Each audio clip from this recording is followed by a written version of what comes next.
Profesi Power System Engineer di perusahaan EPC bertugas dalam perencanaan teknis, rekayasa sistem tenaga, pemilihan peralatan, dan supervisi instalasi proyek-proyek kelistrikan. Fokus utamanya adalah menjamin keandalan sistem tenaga dari hulu ke hilir dalam lingkup proyek seperti pembangunan pembangkit listrik, gardu induk, sistem transmisi, dan distribusi listrik.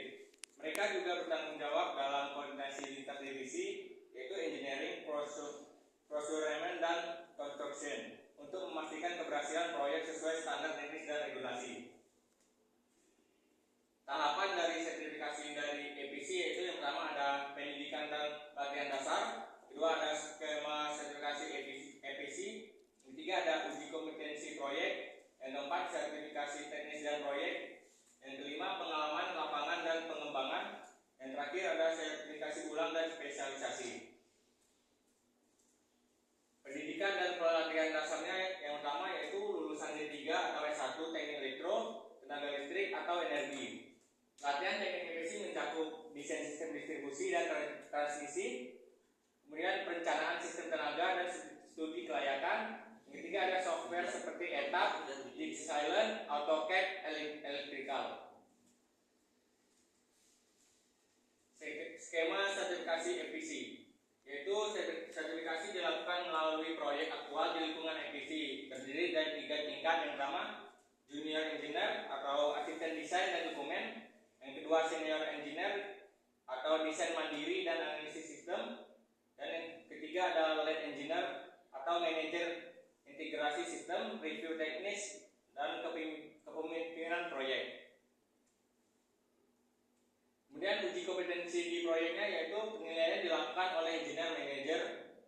Yang pertama review design, yang kedua ada audit site, yang ketiga simulasi dan laporan workflow, SC protection, dan yang terakhir dokumentasi tender dan as-built drawing.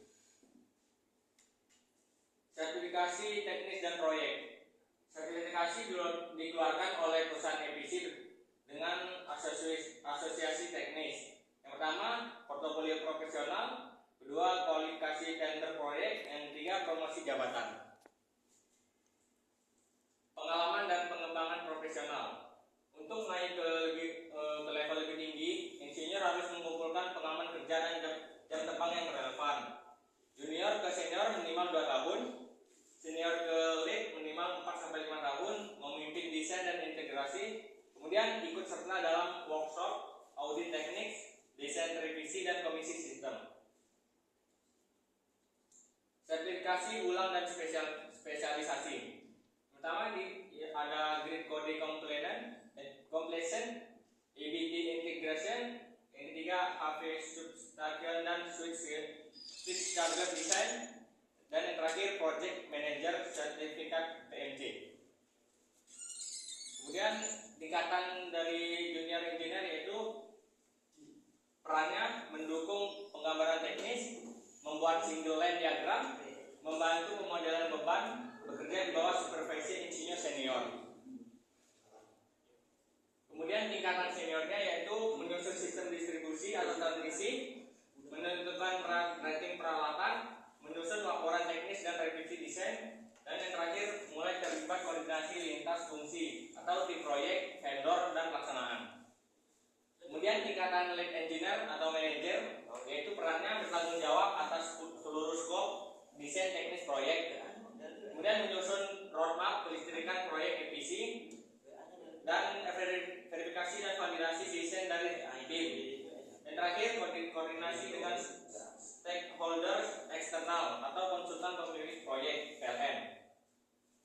Kompetensi khusus level manager yaitu integrasi antara sistem kelistrikan, proteksi, dan otomasi, penyusunan dokumentasi fund dan SAT, kepemimpinan dalam rapat teknis dan pengambilan keputusan, dan yang terakhir mitigasi risiko proyek dan analisis nilai rekayasa. Manfaat dan sertifikasi EPC yaitu diakui dalam proyek nasional dan internasional, kemudian bukti profesionalisme dan kemampuan teknis aktual, dan terakhir kenaikan jabatan dan kredibilitas dalam tender EPC. Kesimpulannya yaitu sertifikasi EPC untuk power system engineer menunjukkan kematangan profesional berdasarkan